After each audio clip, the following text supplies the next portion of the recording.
Good afternoon. We will call this meeting of the Climate and Energy Committee to order.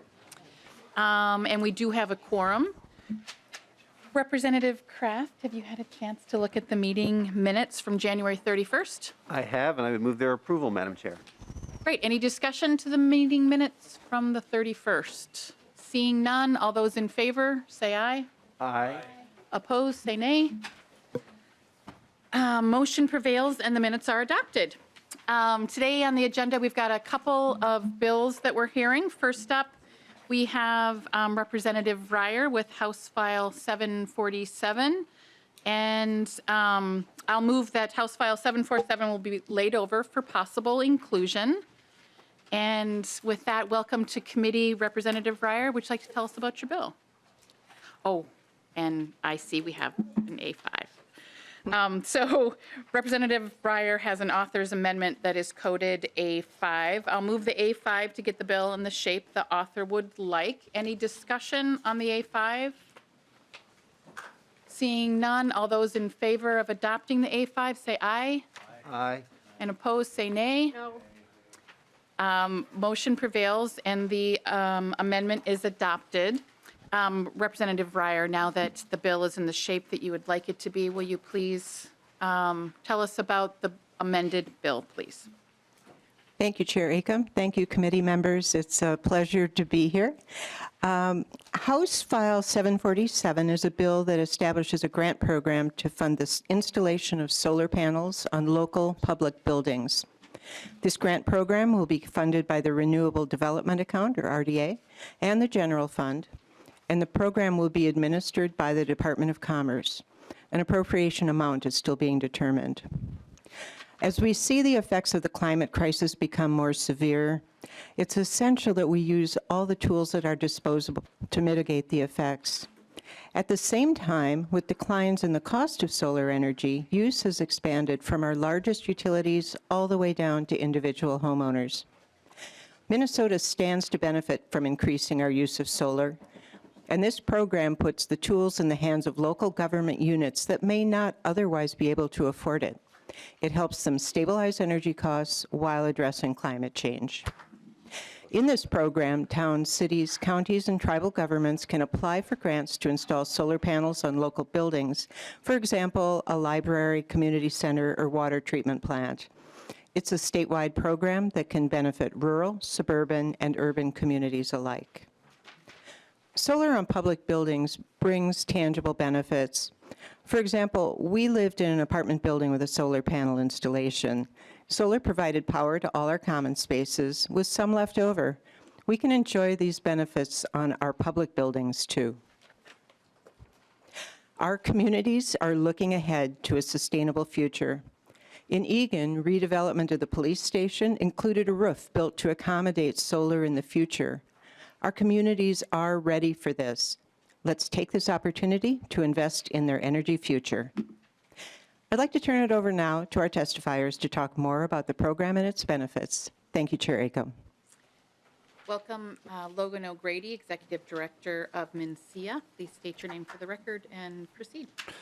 Good afternoon, Madam Chair. Members, for the record, my name is Logan O'Grady. I'm the Executive Director of the Minnesota Solar Energy Industries Association. Been here a couple of times now, but just a reminder, MNCEA is a 501c6 trade organization. We are a force of 140 member companies moving Minnesota solar and energy storage forward. I wanted to thank Representative Reyer for, again, authoring this bill. It's been around for a few years now, and it's a really innovative bill. It's a public-private partnership, in a sense, that puts Minnesota at a competitive advantage over other states in our region. As I mentioned in one of the first hearings that I attended this year, some of the legislation that the legislature is going to be considering this year really serve in our members' minds as business signals, showing that Minnesota is a great place to come, open a company, grow your company, hire Minnesotans to do your work. And that's similar to this bill. This bill is very similar to the Solar on Schools program, which has been exceedingly popular throughout the state of Minnesota because it lowers utility bills for local governments and therefore saves taxpayers money. Simultaneously, we're creating great jobs here in Minnesota and opportunities for Minnesotans. As you consider this bill, I'd also just mention that as we look at other programs like this one and other ones throughout the rest of the legislative session, MNC is very concerned about transmission issues and making sure that as we bring more solar onto the system, we can actually deliver that to Minnesotans. And so I look forward to continuing our discussion with that and the utilities as well. With that, I have some members here. Otherwise, I can stick around for questions. Quick question, Representative O'Neill? Thank you, Madam Chair. I was just wondering why this bill is not going to Commerce and it's not going to State and Local Gov. I think we've asked chairs if they're interested in seeing it and hearing the bill, and they haven't indicated that they are. It will be here if they request to see it. We're happy to share the bill with them and have them give it a hearing. Representative O'Neill. Thank you, Madam Chair. Well, Madam Chair, we can't be just skipping committees. We've been doing this all session. It's been a month in, and we've been skipping committees left and right. And this is a really important thing. The Department of Commerce is literally in the bill as the arbiter of what's going to happen. There are huge holes in this bill, which I will get to in a minute. And one would think that if you're going to do something for local government, you would include the Committee of Local Government. So it's a little bit ridiculous, this expediency that we seem to be under, this pressure we seem to be under, some would call it the freight train that's coming right at us, is just, I don't understand what we're doing here. I've been here 11 years. I don't know what we're doing. I don't understand why we're skipping committees. It seems to be in every committee, they're just skipping committees and going straight to the floor or whatever, but this is just not how things are done. I know you haven't been here real long, but you talk to members that have been here over 30 years, and this is just not how things are done. The speed and the skipping committees is just too much. I actually do have some questions about the bill because even though it's been here for a few years, I don't think this bill is ready by any stretch of the imagination, and I have some serious questions to ask. One of which is, while there's a reporting requirement to the legislature, it's only like how much money went out and how many kilowatts were put up. It says nothing about what happened after that, like how much energy was actually produced and what kind of impediments did people run into. It's such a scant report to the legislature. That's one question. Is that something that the author would be willing to add into this bill since it is being laid over and skipping to other committees? Representative Reyer. Thank you, Madam Chair. Thank you, Representative O'Neill. First of all, I just want to comment that the bill path this year is identical to last year. So from my point of view, it is how we've been managing this bill. To the reporting requirements, I am careful about adding burden to local governments in terms of reporting. So I would want to think carefully about that, especially some of the smaller units of government that we hope to help that have very small people who are permanent staff in their city offices. So that would be something to talk about and make sure that we aren't creating problems for the very people we're seeking to assist. And before turning to another question, I just want to remind the committee that the Department of Commerce is under our jurisdiction here in the Energy Committee. So Representative O'Neill. Well, that is true. It should probably go to the committee that deals specifically with commerce. And if Commerce wants to come down and talk, I don't know, that's fine too. We have the chair of the Commerce Committee here. I think he can probably. I feel like I was summoned. Yeah, he came right. I on was really time. meaning the Department of Commerce, but if you want to speak to it. Oh, I'm sorry. I don't know if Representative O'Neill, if you were saying that the bill needed to go to the Commerce Committee.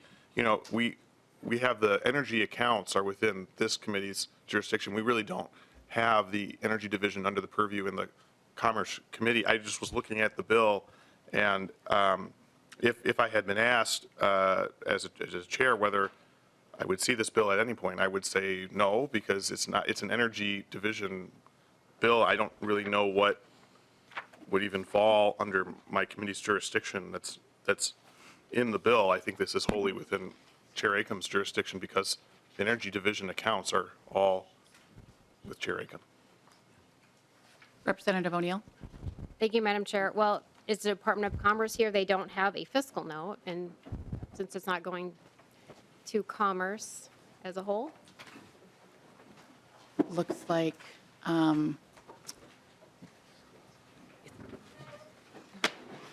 John Kelly's here. Go ahead, Mr. Kelly.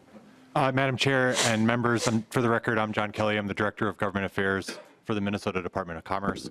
To your question, Representative O'Neill, we have completed a fiscal note on our end on this bill. We have sent it on to it's, I believe, being sent to the Legislative Budget Office today.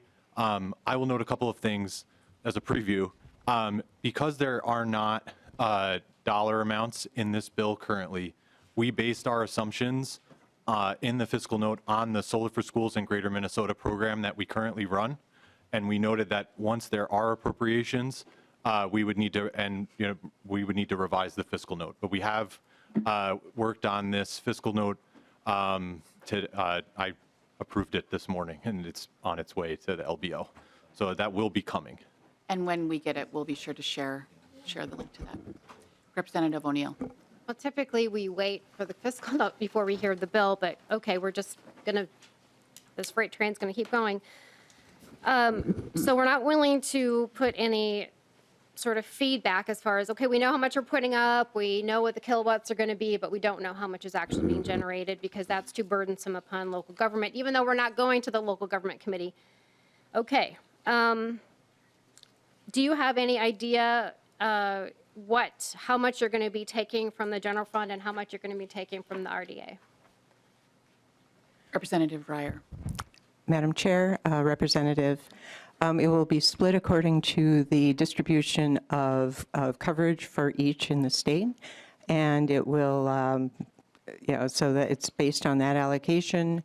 And just for the record, I believe I said that I would have conversations about reporting, making sure that it worked for people, not that I would not consider conversations. Representative O'Neill, did you have more questions, or should we finish with our testifiers? I have one more question before we get to the rest of testifiers. Great. Go ahead. Okay, thank you. So as I'm reading the bill, I have a concern about the contract. And my concern is the decommissioning and recycling of the solar panels and whose responsibility that is. If it's the developer that is in the contract as responsible and the developer goes bankrupt, which we have seen, at least out in my area, rather often. Representative Reyer. Thank you, Madam Chair. Thank you, Representative. That's an area that I'd be happy to discuss further because I think we should have a process in place where that responsibility would devolve to the building that owns it. And Representative O'Neill, is that, Madam you said Chair, your last? Madam Chair, did the author say that it would fall on the building owner? No, I think she said that she would be willing to talk with you more about it. Yes. Representative Reyer, would you like to repeat Thank what you you. had said? Thank you, Madam Chair. Representative, that would be an option. We should look at possibilities and have a plan. I think that's a good question and one that warrants further conversation since it's being laid over. Representative O'Neill, are you? Yeah, just really quickly. Thank you, Madam Chair. Well, that is probably half of the bill because it's one thing to put it up and generate electricity. It's a whole other thing to decommission it and maintain it. Maintenance is also not specified if that developer who is allowed to do the application actually goes bankrupt. And so these small little communities with 2 or 3 staff could actually be really underwater and really in trouble if something goes wrong, which it often does. So I hope that you take that into, this really needs to go to state and local government because they're the experts in that area. Thank you, Madam Chair. And with that, we'll maybe continue on with testifiers. Next, we have Braden Solom with Ideal Energy. Welcome to committee. Enter your name for the record and proceed with your testimony. Chair Acom, members of the committee, my name is Braden Solom. I'm the Vice President of Business Development at Ideal Energies. We are a commercial solar developer that focuses heavily on developing projects for Minnesota's public sector. Specifically, we work with many cities, counties, school districts, government entities to develop on-site rooftop solar projects on public buildings that directly offset utility expense, so what we call behind-the-meter solar. And thank you for allowing me time to speak in support of House File 747. The Solar on Public Buildings program and appropriation will help institutions that would otherwise be unable or unwilling to participate in on-site solar to date. It will help them provide a greater financial return, which will ultimately save taxpayer dollars as these institutions pay less for energy. I specifically want to point out that funding for public entities outside of Xcel Energy territory is extremely important, as there has historically been no option for these institutions to participate in on-site solar energy. This money will create that opportunity, and we anticipate there will be ample demand for participation. To give some perspective on this potential demand, we can look to the Solar for Schools program for utilities located outside of Xcel Energy territory, which completed its first round in 2022. There was such significant interest in this program that the Department of Commerce had to limit applications to 2 projects per district in some cases. Similar to many public entities located outside of Xcel territory, there was little to no opportunity to install commercial-sized solar arrays due to a lack of incentive programs to make these projects financially feasible under typical industry standard financing arrangements. For many, the Solar for Schools program was the first time they have been able to explore on-site solar for their buildings. And from our experience working with districts so far, we found that many have been waiting for an opportunity like this and are excited for the opportunity to participate. It's safe to assume this demand will apply towards all other public entities, and we anticipate there is more than enough demand for this potential program to utilize all potential funding for the program. As you can see, the Solar on Public Buildings program is primed for success. It will offer many cities, counties, and government entities their first opportunity to install solar, and we anticipate they are excited and ready to participate.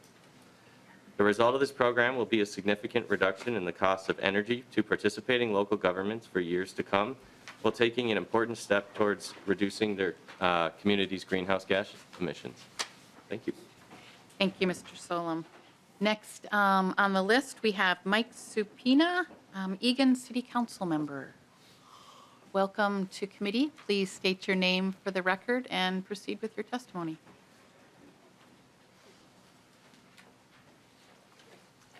Good afternoon, Chair Acom and members. My name is Mike Supina. I'm a registered architect and LEED accredited professional. I'm also a council member with the City of Eagan, although I'm testifying in favor of House File 747 today as a private citizen and not representing the official position of the City of Eagan. In recent years, nearly every impediment to widespread conversion to solar energy has been overcome. Solar panels are now cost competitive with fossil fuel energy generation. The impacts of climate change caused by fossil fuel combustion is now undeniable. As more private homes install solar panels, public acceptance has become the norm. The only remaining impediment is the upfront investment for initial installation. That's why House File 747 is such an important bill. Solar energy generation should be standard on any new public building in Minnesota that has favorable solar exposure.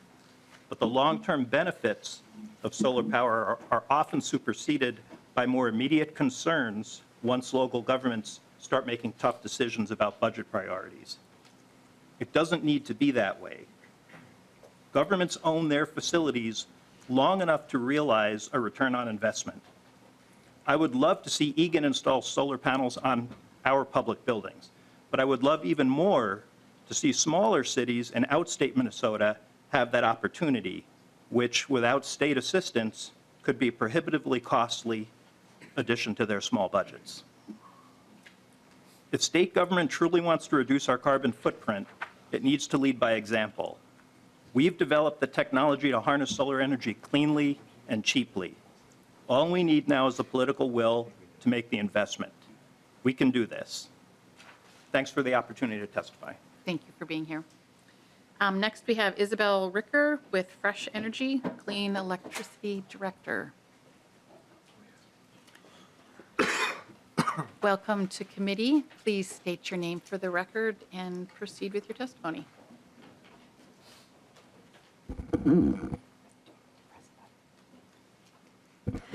Good afternoon, Madam Chair and members of the committee. For the record, my name is Isabel Ricker.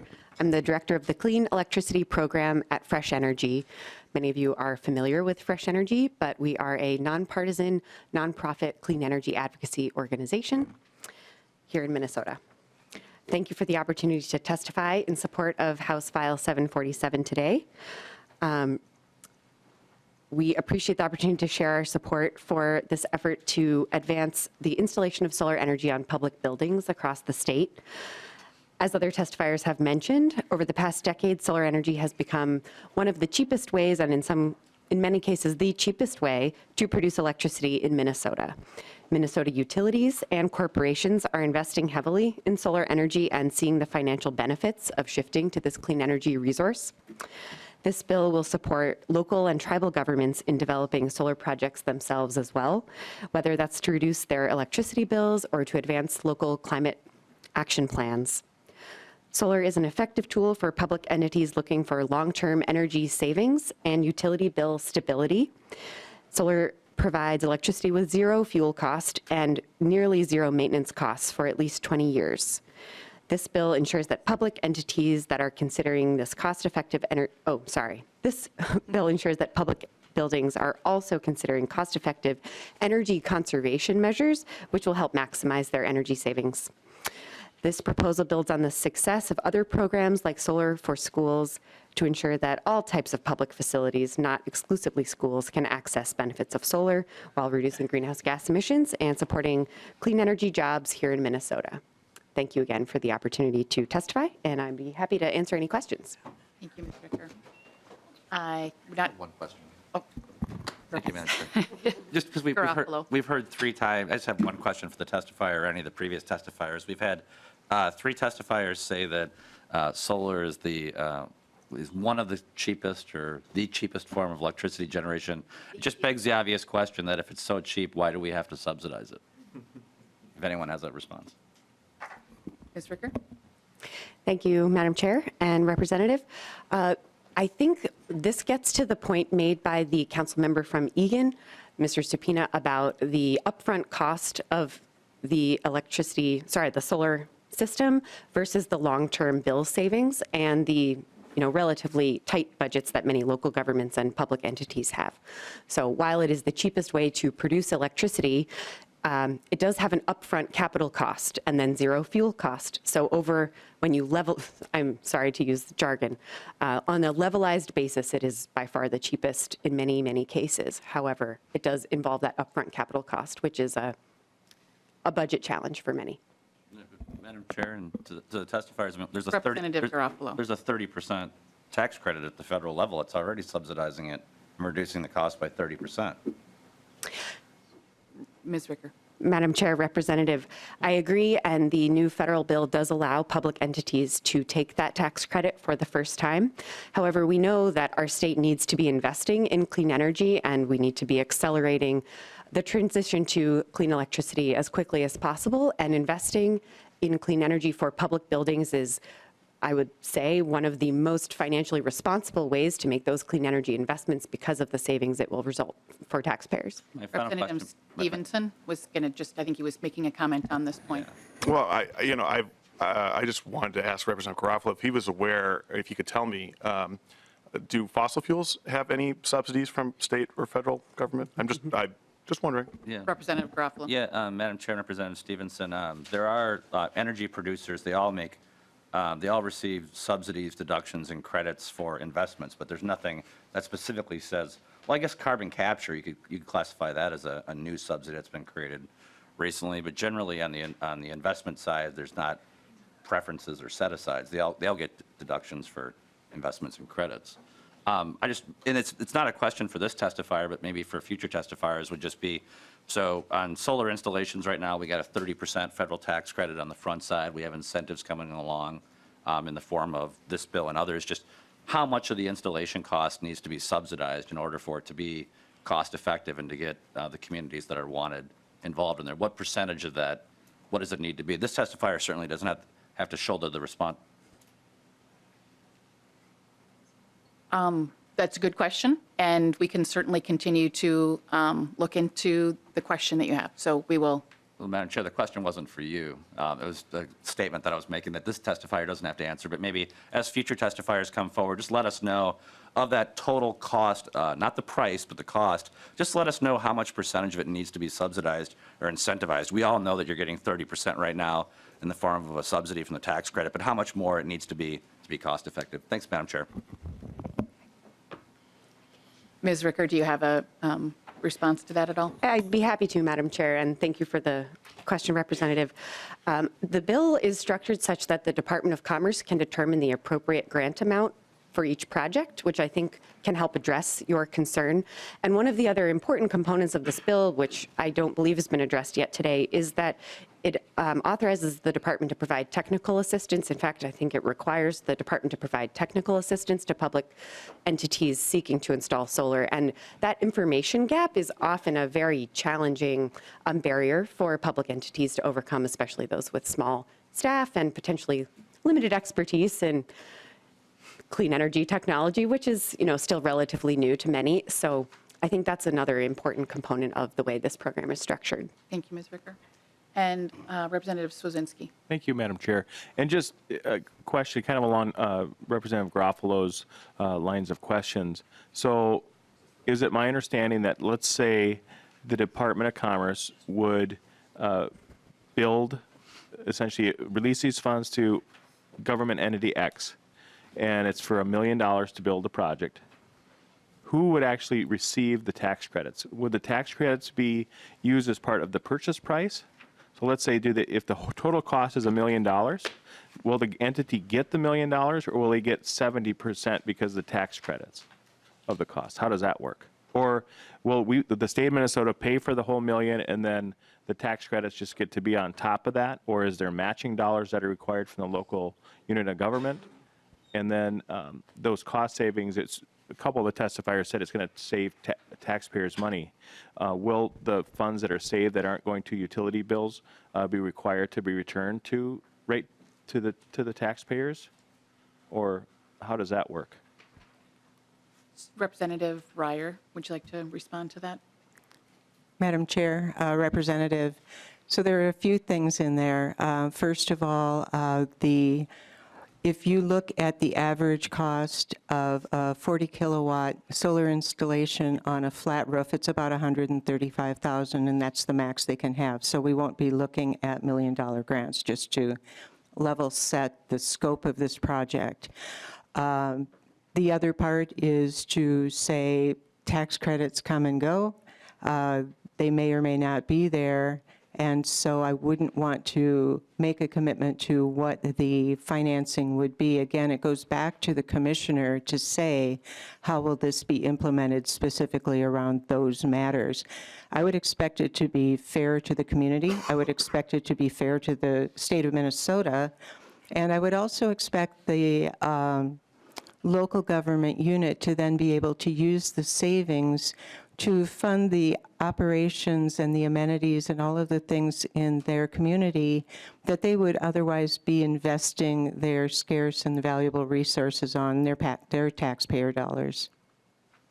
Representative Swazinski. Thank you, Madam Chair. So it won't actually save, there's no guarantee that we'll save taxpayers' money in this bill.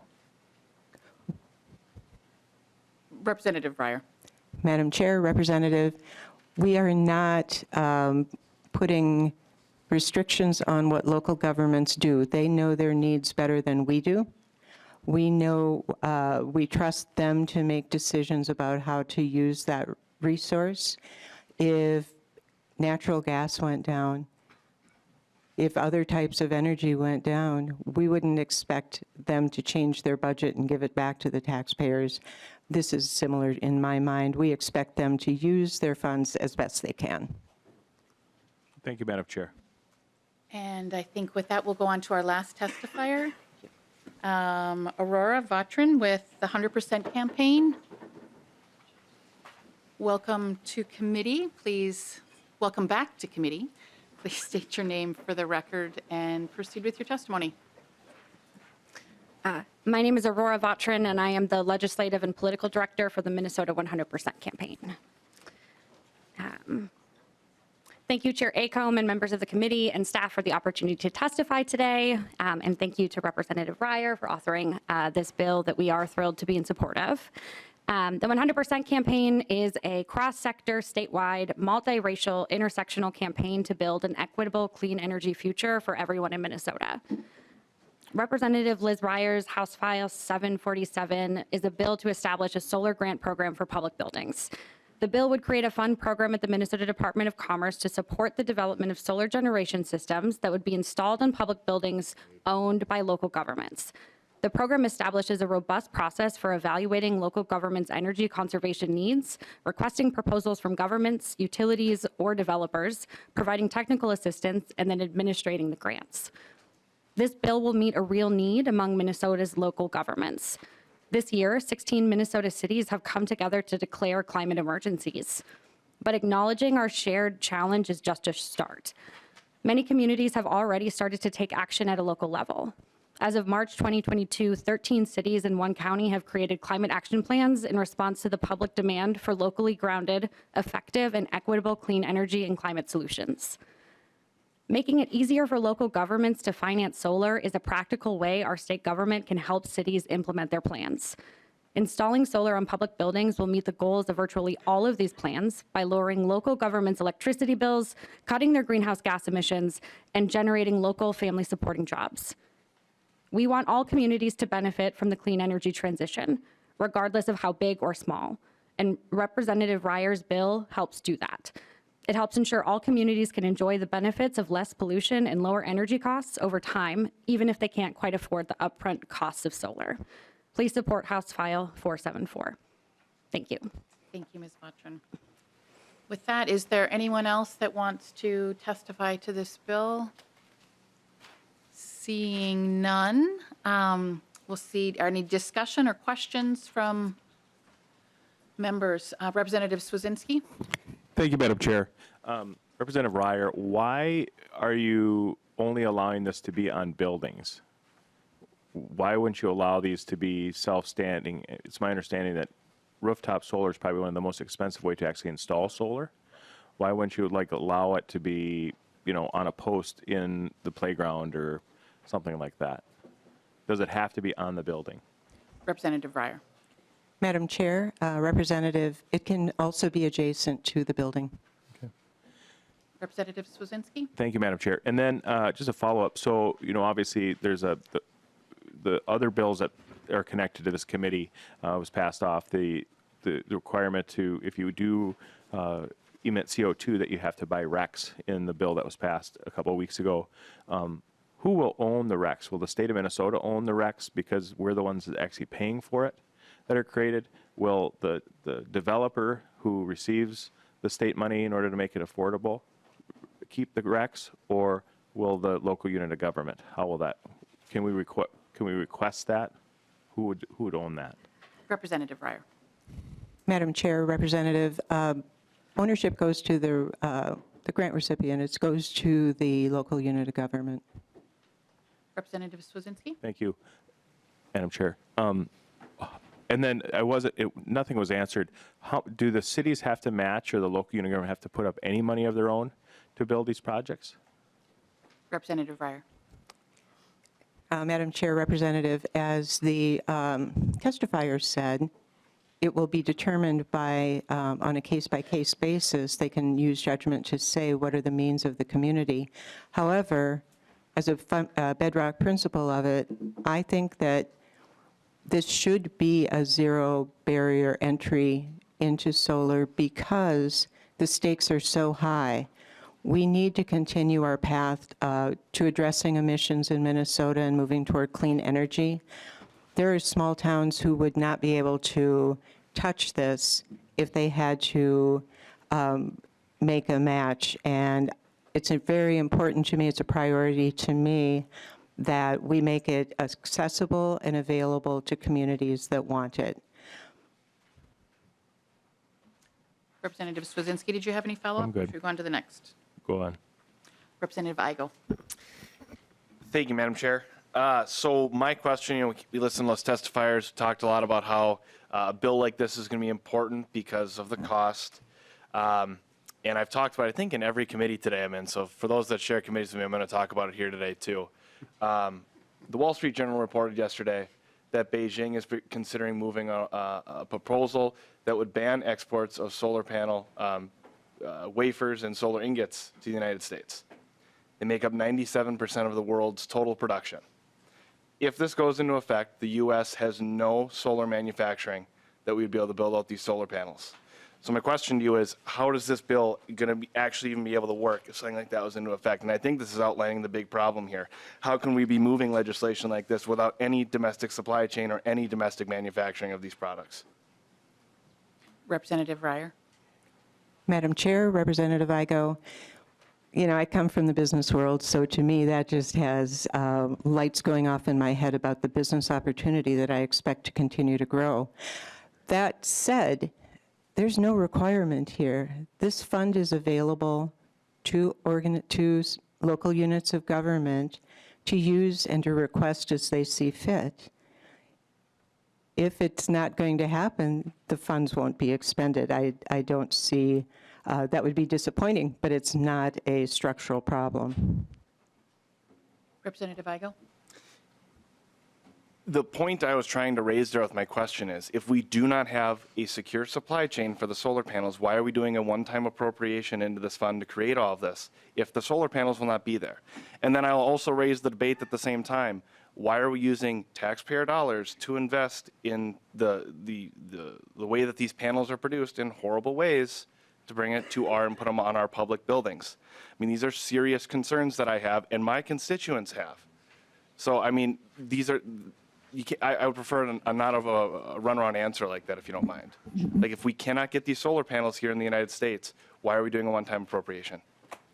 I don't think that it's a guarantee that we can't get solar panels here in the United States. Representative Reyer, go ahead, please. Yes, thank you, Madam Chair. Thank you, Representative. I've studied China long enough to know they say many things and many things don't happen. It's been an area of academic interest of mine for many years. And so my confidence in their statements is limited. Representative Hollins. Thank you, Madam Chair. And I'm sorry I missed most of the bill presentation, but I just wanted to thank Representative Reyer for bringing this forward. I think this is a really good idea. And honestly, it's something that's long overdue in Minnesota and in the U.S. in general. When we look at other countries using up space that has no other purpose and putting solar panels on it to generate energy, that's a positive thing. And almost everywhere else in the world thinks of it as a positive thing.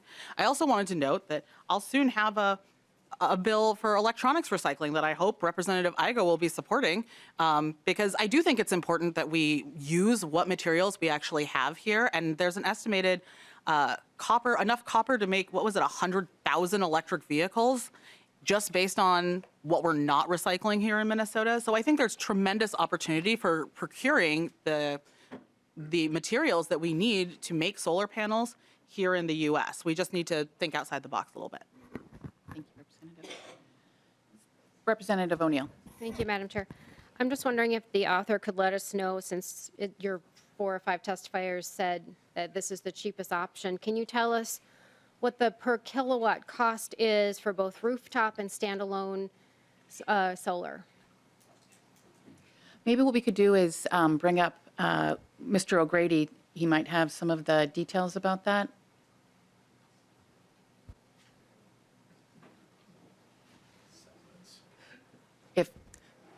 If not, that's okay too. We can always get the information and get back to Representative Reyer. Did you have a response? Thank you, Madam Chair. Thank you, Rep. O'Neill. Yes, if Mr. O'Grady doesn't have that, we'll be happy to get back to you. Mr. O'Grady. Madam Chair, Representative O'Neill, I think there's a lot of what ifs in your question. It completely depends on project size, system size, what type of panels they're using, and there's a lot of questions, but we can work with you after this to get some broad estimates based on some of the companies that work in this space. Representative O'Neill. Madam Chair, so this is the only committee that this bill will be heard in. It's not going to state and local government. It's not going to commerce. This is the Energy Committee, and you told us repeatedly that this is the cheapest option. I want to know at least what the range is. Mr. O'Grady. Madam Chair, Representative O'Neill, we can get you a range based, we would look at this program and see what would be the largest system we would do, what would be the smallest system we would do. I can get a polling of our 140 members and try to get an idea. They all compete against each other. So there's a lot of questions there that I can't give you an immediate answer right now, but I can work after and get you some numbers. Representative Reyer. Yeah, thank you, Madam Chair. Representative, I echo the preference for that approach because I can see that you don't want general figures. There are national figures on things that we could get you, but if Mr. O'Grady can do the work to get you something that's very tailored to this proposal, I think that would be good for all of us. Representative O'Neill. Well, Madam Chair, it seems like we're not really ready. I mean, there's a lot of hyperbole of this is the cheapest. But when I ask real numbers, I get nothing. And when we had Xcel Energy here that day, I remember very clearly that they were talking about utility scale solar, which of course is much more efficient because it's utility scale and not small scale. And they have the option of siting it as perfectly as they possibly can to some of it tracks the sun. And because of all of the increased cost, inflation, labor, product, recycling, which we're not doing. Now you can say, oh, we're recycling solar panels, but really it's just the glass and the frame and the junction box and the wires, but the components inside are not being recycled. It's being either incinerated or landfilled. But anyway, so the day that Xcel Energy was here, the testifiers had said it was between 5 and 7 cents a kilowatt, and that's utility scale solar. So I can't imagine it being cheaper than utility scale solar. That seems impossible because that was when the PUC commissioner was here, if you remember correctly, and he said that with the current contracts that Xcel Energy is now receiving and entering into, it's 5 to 7 cents a kilowatt. And, you know, I mean, I might know, I wish Representative Mecklen was here. He might have the current numbers, but I happen to know the last time I was at Sherco, which I know you all despise, but in any case, it's 3.3 cents a kilowatt hour at Sherco, 3.3 cents. Utility scale solar is 5 to 7 cents, and nuclear is just a little bit above Sherco. So I have a really hard time believing the testimony, especially when you don't have real numbers for me, that this could possibly be the cheapest option. And maybe it's because it's 30% federal subsidies, and now the state of Minnesota is going to pour out a whole bunch, but maybe that's what it is. I'm not really sure. But I have a really hard time believing the testifiers saying that this is the cheapest option, especially when you're talking about end of life and who's going to bear that cost, who's going to maintain it, who's going to take care of panels when they break, who's going to take care of junction boxes when they break, who's going to take care of wires when they get cut or chewed by an animal, who's going to maintain it? Is the small little city that only has 2 or 3 employees going to somehow now have to maintain this solar panel on top of their roof or adjacent to their building?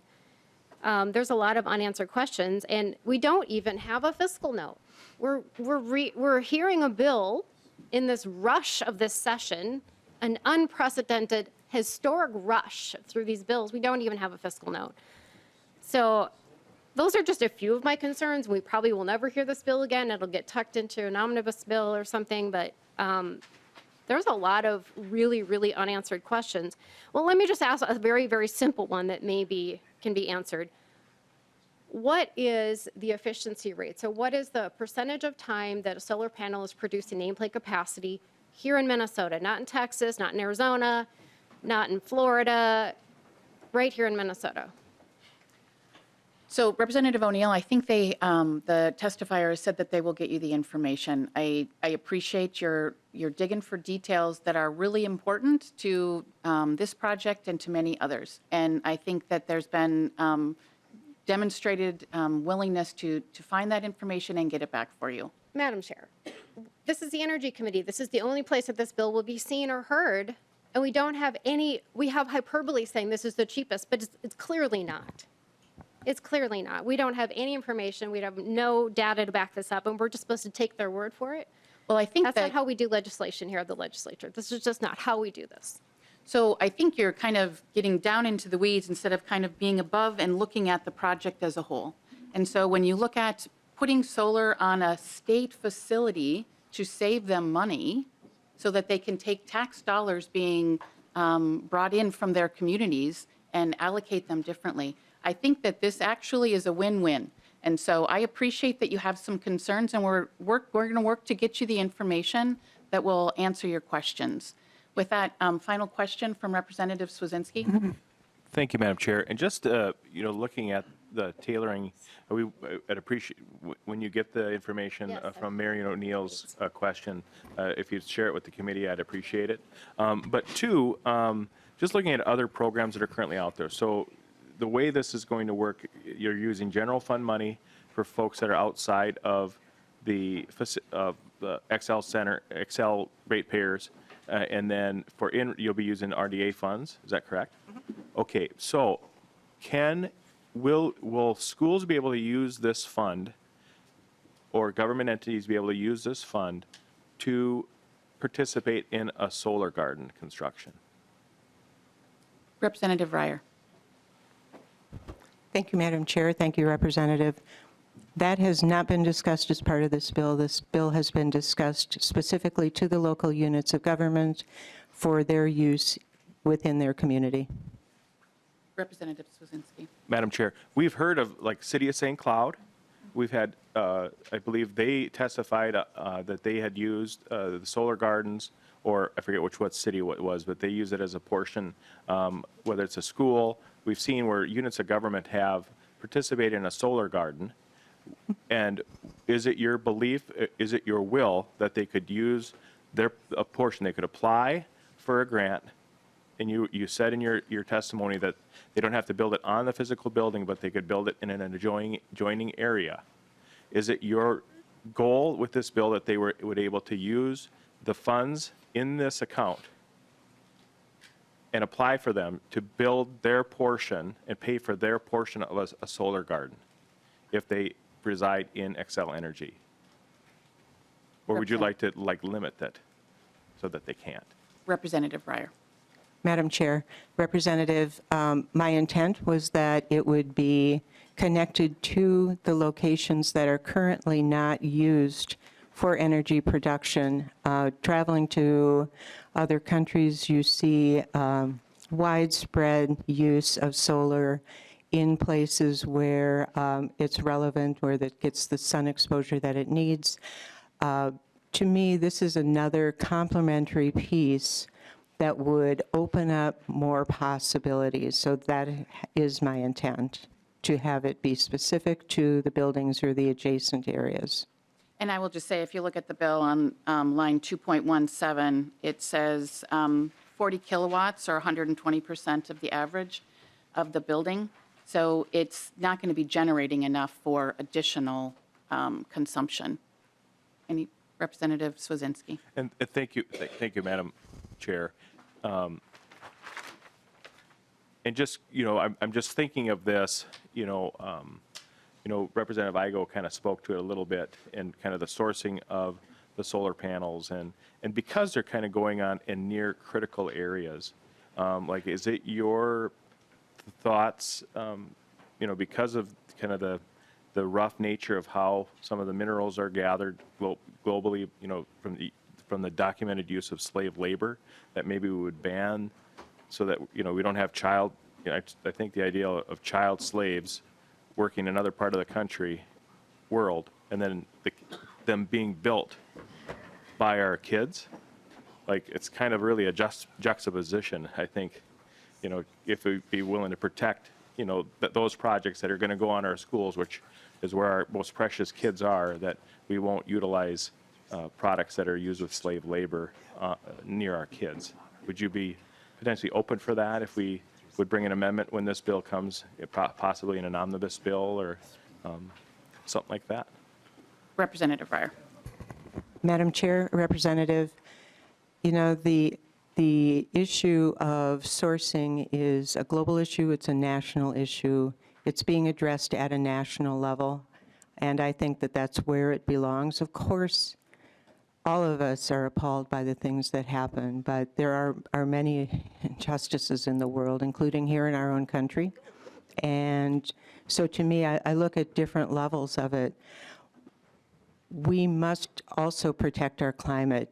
Our children, my granddaughter, are at risk because of the climate crisis. And all of those things need to be taken into account. And I sincerely hope and trust that we will move to issues to resolve the sourcing problems that you're raising. But to me, this is not the place to, in one specific bill, in the scheme of things, it's real money, but in the scheme of things, it is not a comprehensive statement of state policy. And to me, that would just not be appropriate. And just to clarify, this is not for schools. This is the public buildings, but yeah. Any closing statements as we as we lay over your bill? Any closing statements from the author? Thank you. So there is homework to do, and there are conversations to have, and I welcome that. I appreciate the challenge of taking all the perspectives on a project like this, because we are innovating. We are moving forward into a new era in the world where we have to be adaptive and we have to find solutions to our problems. I am excited about the possibilities here because I know, talking to city leaders and other organizations who represent city leaders, that this is something that communities want. And we are giving them an option that they don't currently have. And to me, that's the epitome of local control. It's the epitome of investing in our communities. And I look forward to moving forward. Right, with that, the bill is laid over. Thank you, Representative Reyer. Next on the agenda, we have House File 772. Vice Chair Kraft is here to present his bill.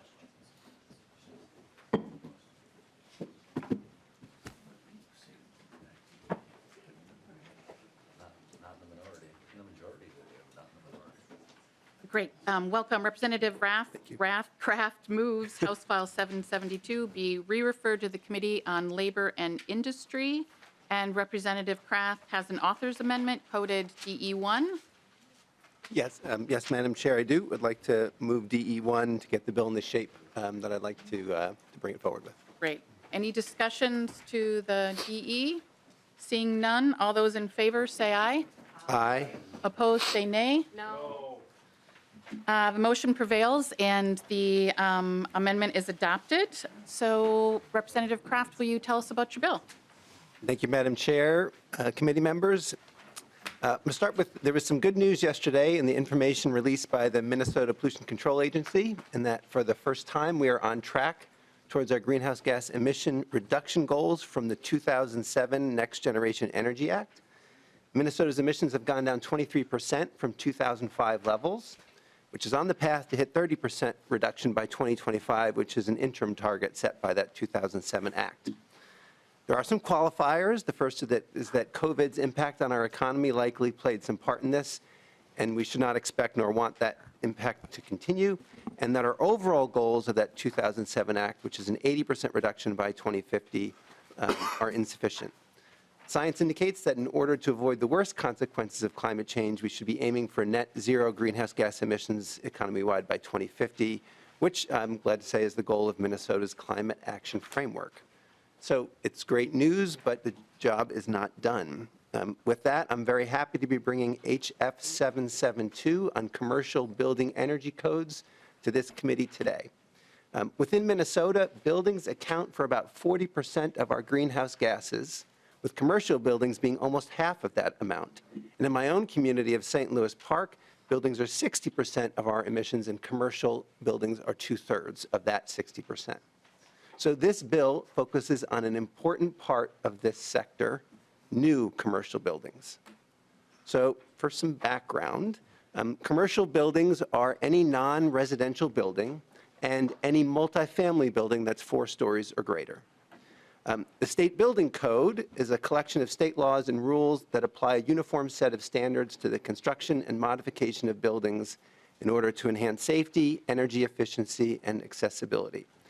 And the Department of Labor and Industry, who will be testifying here shortly, is responsible for maintaining our state building codes, which includes the Energy Code for residential and commercial buildings. The department already updates this code regularly, achieving additional energy efficiency on each update. So now more about the bill and the DE amendment.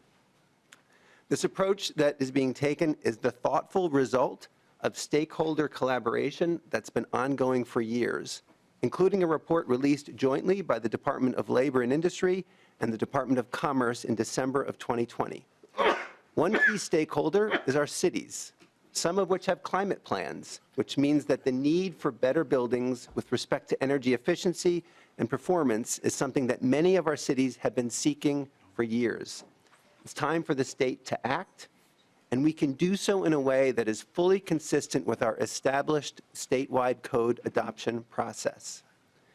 As I said, House File 772 is fully consistent with the way codes are adopted today. It doesn't expand or alter the scope of which elements of a commercial building are covered by the code. The bill simply accelerates the existing established process for updating the commercial energy code while providing a measure of certainty for the department and our commercial building industry. It acknowledges that to decarbonize, it's best to make a building as energy efficient as possible as a prerequisite. The bill puts the energy code on the path so that by 2036, buildings will support being powered by carbon neutral energy. This transition in buildings is coming. What we're doing here is providing certainty for developers, electricians, contractors, and those businesses who create products for buildings, while also charting a path to hit our climate goals. This kind of certainty is good for jobs, it's good for our economy, and it's good for our environment. And along the way, we'll be seeing better, healthier, more comfortable, and more cost-effective buildings being built. So with that, I'd like to ask my testifiers to come up. Great. First on the list, we have Kate Brusick, Deputy Commissioner from the Department of Labor and Industry. Welcome to committee. Please state your name for the record and proceed with your testimony.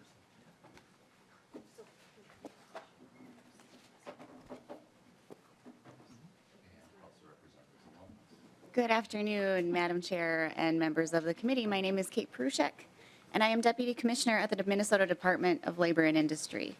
Thank you for the opportunity to testify today in support of House File 772 as amended. The proposal before you today is a priority action in the Climate Action Framework to reduce greenhouse gas emissions in the building sector. Commercial buildings in Minnesota emit approximately 20% of the state's greenhouse gas emissions through energy consumption.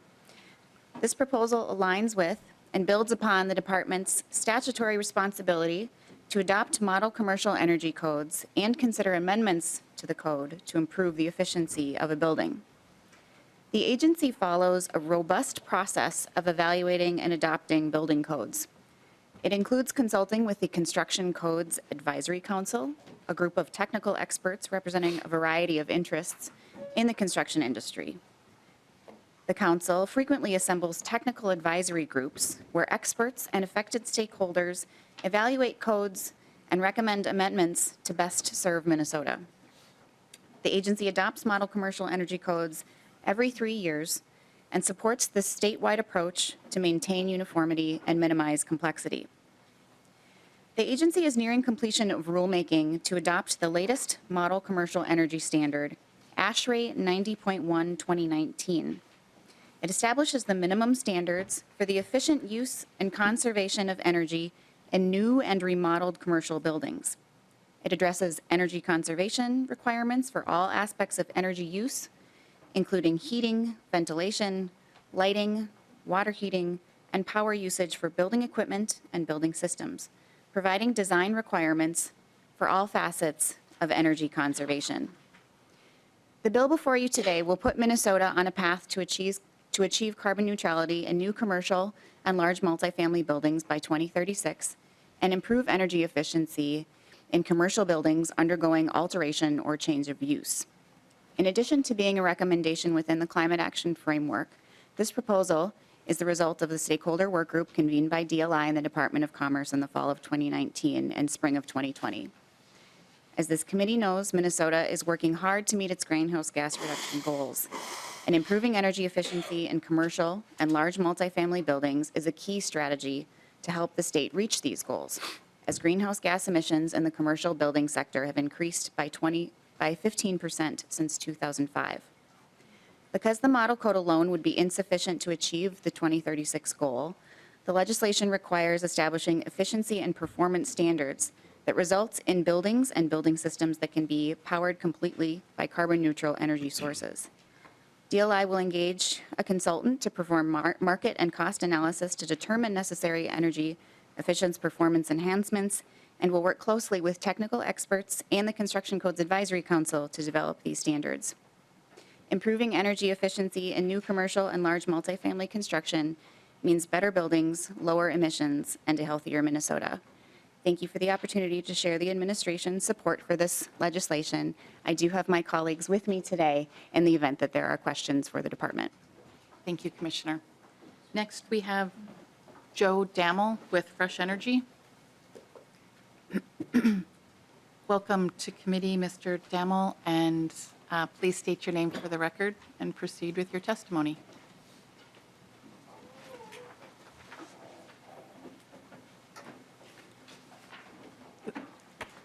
Thank you, Chair Acomb, and good afternoon to the committee. My name is Joe Dammel. I'm the Managing Director of Fresh Energy's Buildings Program. As you've heard already today, Fresh Energy is a Minnesota-based clean energy nonprofit working to achieve carbon neutral economies by 2050.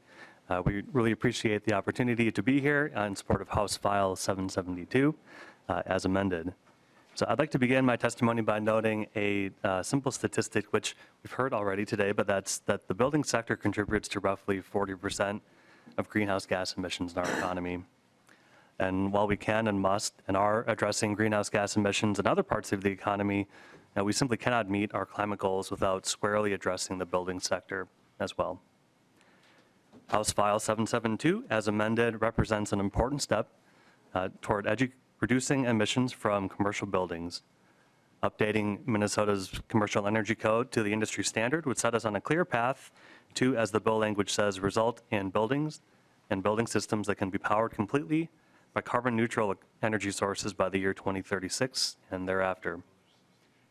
Passing this bill and then implementing the code would also unlock federal dollars and assistance to help Minnesota meet our ambitious climate goals. This bill sets Minnesota on a clear but flexible path towards addressing our intertwined energy and climate crises. It also builds on our longstanding leadership in energy efficiency and conservation by adding resiliency and the imperative to reduce greenhouse gas emissions to our state building policy. And in a state where we import 100% of the fossil fuels we use, building better buildings helps to keep our buildings or our businesses more competitive so they can continue to invest in Minnesota. The buildings we construct today will stand for decades, and building efficient, resilient, and climate-friendly commercial buildings will benefit Minnesotans today as well as future generations. So for these reasons, I urge you to support House File 772 as amended. Thank you. Thank you, Mr. Dammel. Next, we have Brian Hoffman from the City of St. Louis Park. Welcome, Mr. Hoffman. State your name for the record and proceed with your testimony. Well, thank you, Madam Chair, committee members. My name is Brian Hoffman. I serve as the Building and Energy Director for the City of St. Louis Park. And I'm actually thrilled to be here to share with you the city's enthusiasm to see this bill move forward. And we need to have a pathway to get our state energy code so that everyone is building high-performing, energy-efficient buildings. It seems simple, but it does need a defined path to have this be accomplished. Now, there are incredibly high-performing buildings being done today in this climate in this state. There are LEED buildings, there's some net zero buildings, and so this is very possible. The reality is, though, and after having been a building official for about 35 years, we know that most buildings get designed and constructed to the minimum requirements of the state code. And it is, well, minimal. It's not a high design standard, but it becomes a default. So we need to raise that bar up however we can. It's for the benefit of the future building owners, the occupants, and the state as a whole when we start taking a look at reducing our carbon footprint. Now, let me just share with you a little bit of a direct experience on this, because I know that whenever there's a bill or a change being proposed, there's this apprehension about, oh my goodness, how will we do this? So in my position, it's really exciting because I get to basically work on the city's sustainability efforts towards our climate action plan. I also take care of our building construction inspection programs, as well as the management of our city facilities. So a few years ago, several now, but we had a policy discussion, but we had to replace a city building. So what do? And the city had recently heard from actually a group of our high school kids saying, you know what, we really expect you guys to do something and make right decisions for our future. And so we adopted a climate action plan, among other reasons. So when we were talking about, okay, we're going to build a new city facility, we said, well, what do? And after, there was a lot of good policy discussions. And in the end, it was, you know what, this building is going to be here for 50 to 100 years. The right thing to do is build the highest performing, most energy efficient building we can. So we went through a design process. I had the pleasure of working with a really great architectural and engineering firm. I spent a lot of time with them, probably more than they wanted me to. But I learned about the process they use and how we design this building. And discovered that we have the design knowledge now. It's really a matter of being very careful to attention to detail, selecting the right materials, the right equipment, lighting systems, and making it all work together as a package. So the building was designed and the construction started. And in all honesty, I was a little apprehensive sometimes through this, you know, but I started learning that it is all so doable. And the construction went very well. Unlike a home, and we build very nice energy efficient homes in the state, but commercial buildings are all unique. Right now, every set of plans is different. And so the contractors working on a commercial building have to follow the plans and specifications for that building. And a lot of the contractors working on our building had no idea it was a high efficiency building or not. They had to just follow the plans. And so the construction went well. The building's been done, it's been operating, it's actually net zero certified. And our facilities staff, once again, weren't sure what was going to be involved, but we have learned that there's actually nothing special to do. The building works, it's comfortable for its occupants, it's been durable, and we have every reason to believe that this is going to be an efficient building for the life of it, which is, you know, 50 to 100 years on a building. It's much cheaper to do it right up front than to try to go back 10 or 20 years later and retrofit a building. Anyway, so with that, I just wanted to share that experience. This is a very, very reasonable way to get there through this bill and approach over a fair amount of time, and I do want to thank the committee for their attention on this. Thank you. Thank you, Mr. Hoffman. And the last testifier we have today, Tate Walker from the Minnesota chapter of the American Institute of Architects. Welcome to committee. Please state your name for the record and proceed with your testimony.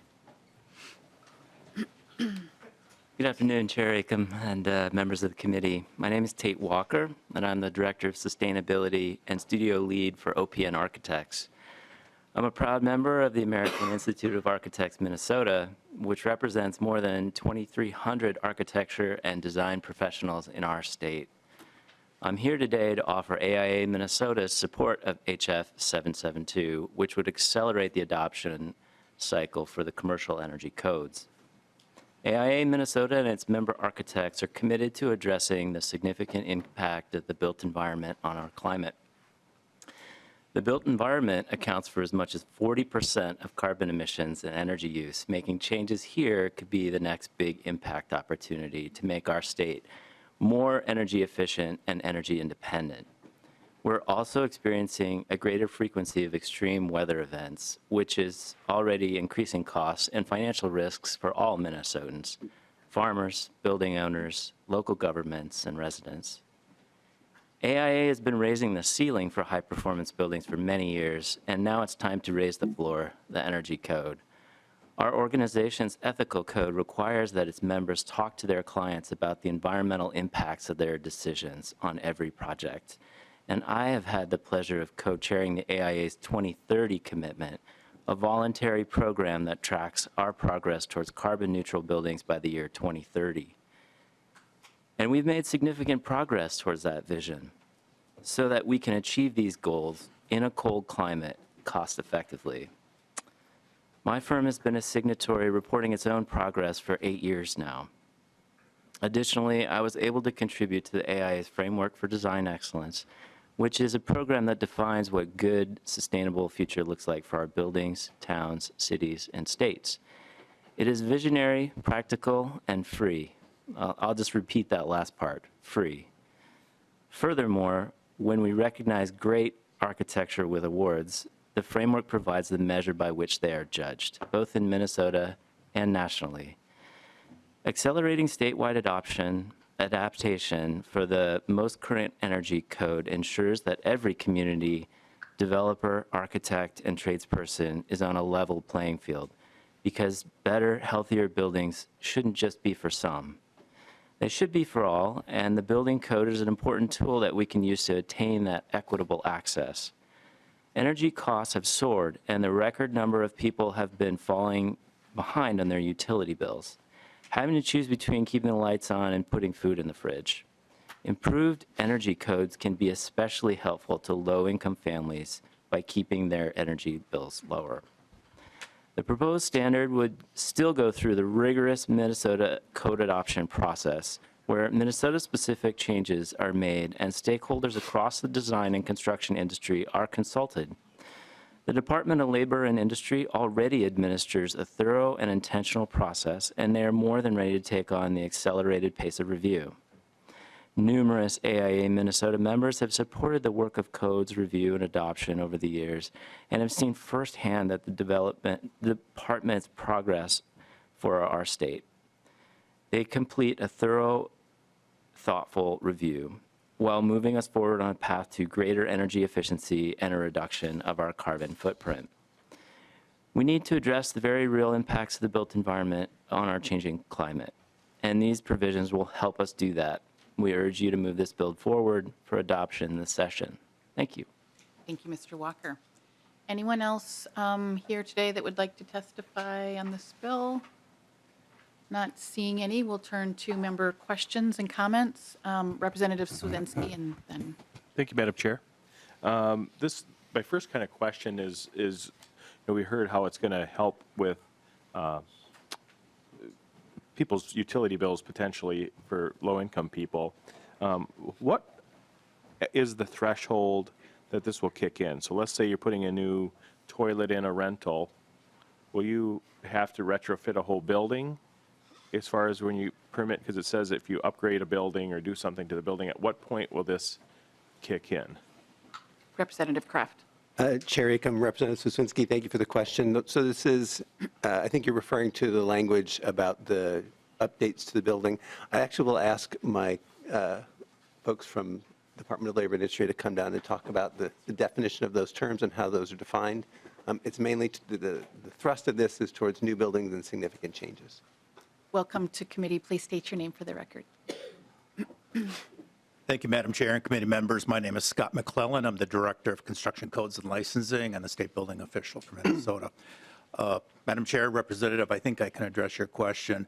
The way the code is structured today, the code applies to new buildings, additions, and alterations to existing buildings. So this proposed bill would just highlight the fact that with the energy code, that it would operate the same way that it does with the building code, which is actually the way it applies today.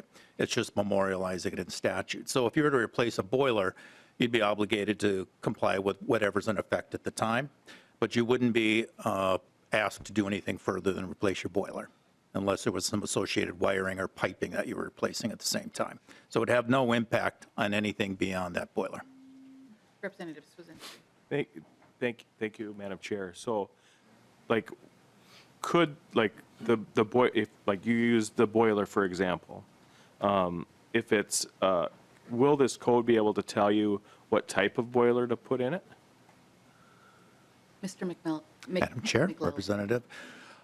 No, that would be up to you as the building owner. There may be some efficiency requirements that are established in our current code or the federal government that establish that certain fuel burning appliances have to have a certain efficiency ratio or, ratio, so you have to comply with that, the efficiency.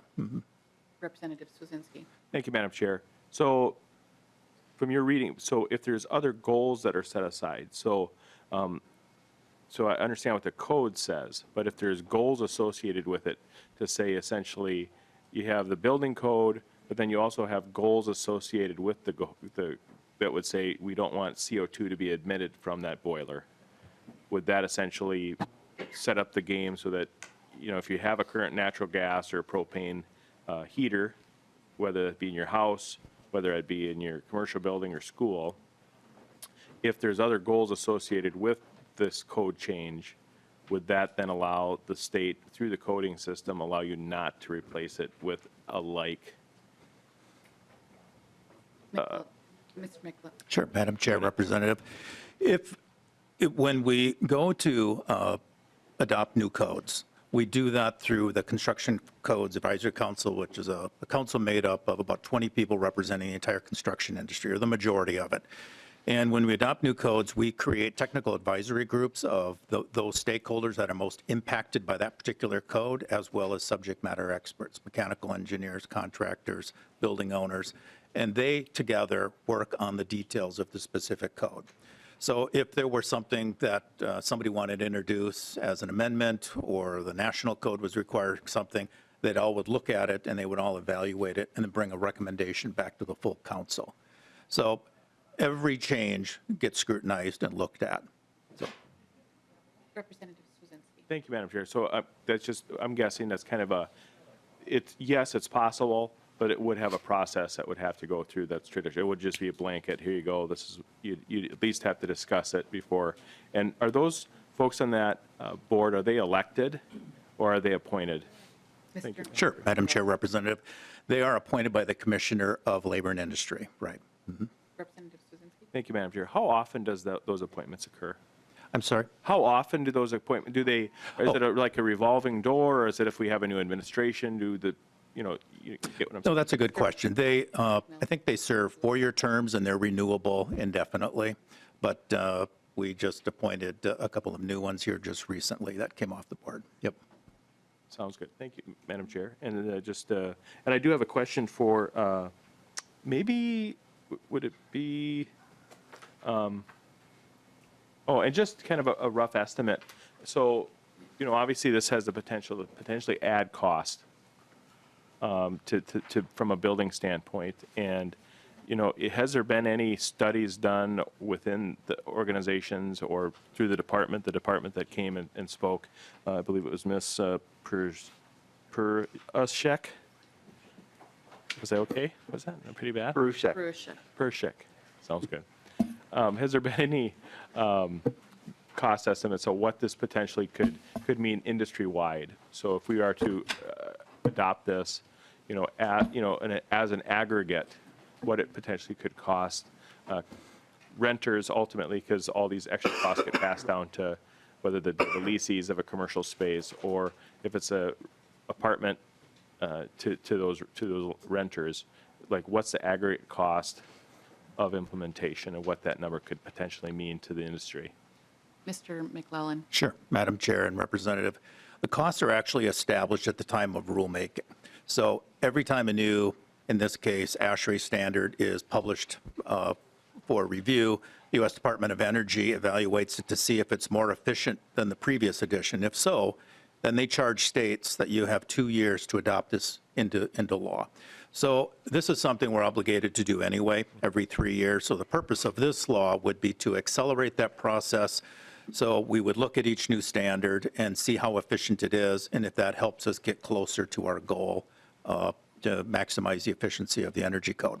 But when we adopt a new standard, that technical advisory group will actually evaluate cost, and through part of our rulemaking process, we actually have to establish what is the projected cost.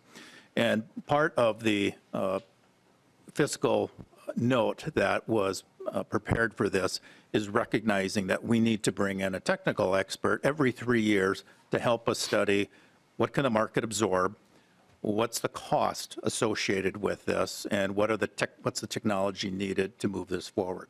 So those specific costs would be developed at that time for public input and review. Thank you, Madam Chair. And just a follow-up to that, that's a really excellent answer. Thank you. Just let's look at, obviously it's a little bit more difficult to look at what's coming at us, but just looking retroactively, kind of what's been the last upgrade to the code and that last estimate. What was the estimated cost of the last adoption, potential cost increase? If you have that happen, Madam it's Chair. a lucky day if you got that. Representative, I honestly can't say that I would know what the cost range is without looking at the hearing record, but I can say from memory that it was approximately an 8% and 7% respectively over the last 2 code adoption cycles of additional efficiency, and most of that was in passive building elements. There probably was a cost involved with that, but I can't say it was something we even heard that there was an issue. Obviously, as we move forward and we're looking to squeeze more out of that building system, that becomes more challenging, and there needs to be technology available to help us do that. And there could be costs that we hadn't anticipated, but that will all get reviewed and debated amongst those in the technical advisory group. Sounds good. And Thank you, Madam Chair. Representative Kraft, did you have something to add to that? Well, just that, thank you, Madam Chair. There was a comment on fiscal note.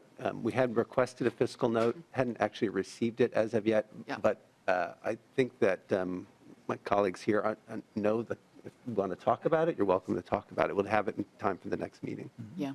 And I certainly know that the fiscal note process is taking some time. They are pretty overloaded, and as the drafting process is as well. So, Mr. McClellan, did you have any comment to it? Regarding that, yeah, what we are envisioning for a cost of the rule and is not an appropriation, because that would come out of our operating revenue of construction codes. But it would be a small rulemaking, be on the order of about $46,000 for that, and then we estimate about $100,000 for that consultant service to study the market analysis, the cost, and the technologies. Great. Representative Hornstein? Oh.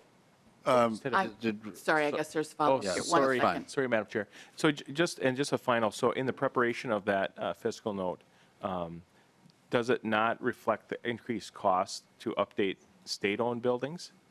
Because that, it's obviously that, because if you have a potential increase, you're going to have an increase. Like we have, I think, an open-ended budget appropriation to redo this building.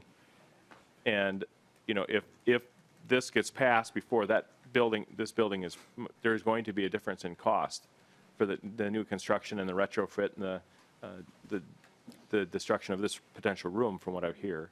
How will that affect the state, and will that be included? And could we please have that as part of the fiscal note? And Thank if we can get a quick response with that, we've got a few questions. And I'll be done. Madam Chair, I'd like to so I think a key piece here is this existing process that we have today on building codes. I don't believe we have fiscal notes on building codes for current buildings when they're updated. So I don't think that's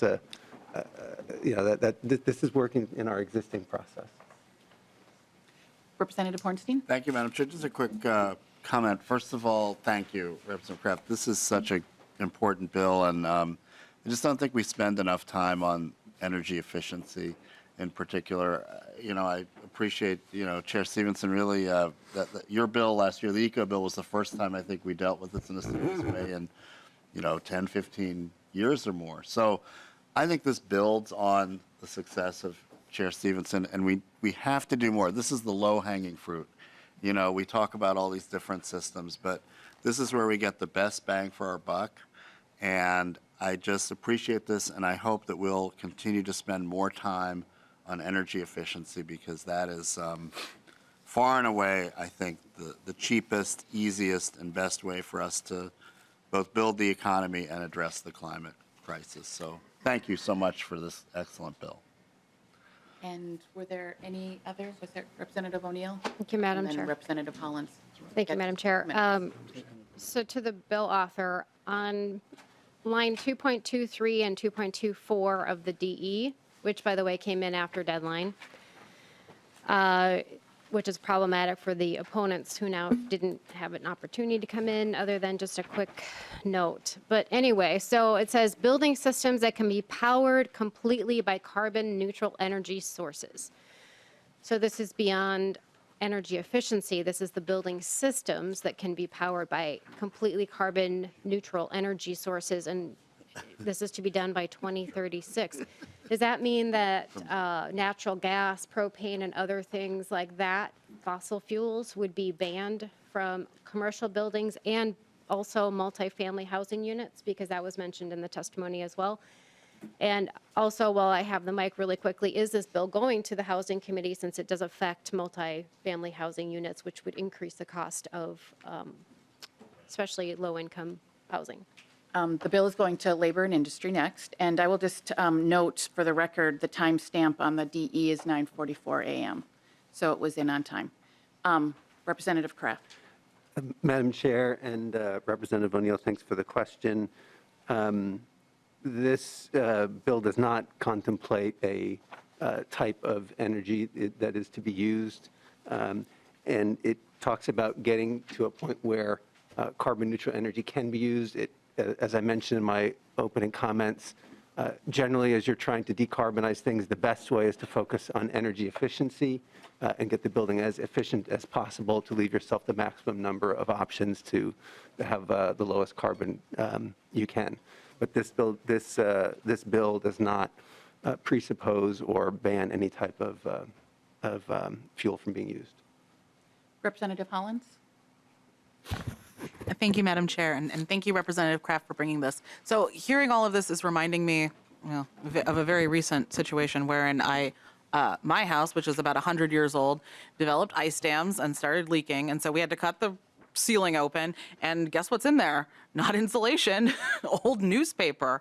And, there was a time in which that was a perfectly acceptable way for us to insulate houses, when that was thought of as being like standard practice and not a problem. But it turns out that that is not the best way to do it anymore. And especially with our changing climate, it really does have a huge impact, especially in my district, which is mostly low income, but also these very old houses. So I really appreciate that we're forward thinking with this and going to be building things that are going to be hopefully lasting more than 100 years and surviving the changes in the weather that we're having right now. So I really appreciate you bringing this forward, and I look forward to voting on it. Closing comments, Representative Kraft, excuse me. Yes. Thank you, Madam Chair, members of the committee, for the excellent discussion.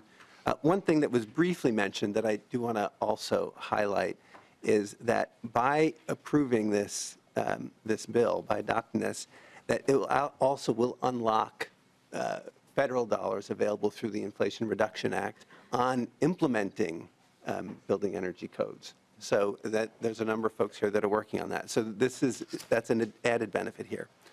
Look, buildings are a difficult sector to decarbonize.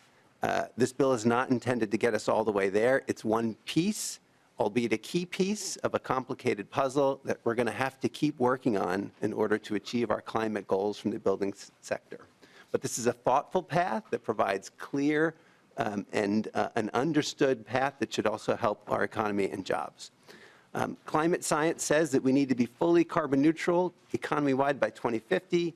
In order to achieve this, we need to start building better buildings, which, by the way, are also more cost-effective to operate and healthier and more comfortable to occupy. So I ask your support of House File 772. And let's see. I ask for roll call. Sure. A roll call being requested. There will be a roll call. Representative Kraft renews his motion that House File 772, as amended, be re-referred to the Committee on Labor and Industry.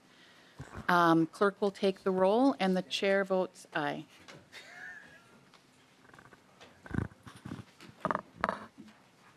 Representative Kraft? Aye. Representative Swedzinski. No. Representative Altendorf. No. Representative Bierman. Aye. Representative Carroll. Aye. Representative Garofalo. No. Representative Hempelson Yeager. Aye. Representative Hollins. Aye. Representative Hornstein. Aye. Representative Igo. I go no. Representative Newton. Representative O'Neill. No. Representative Stevenson. Aye. There being 9 ayes and 5 nays, the motion prevails and the bill is re-referred. With that, thank you, Representative Kraft and all the testifiers. With that, our meeting is adjourned.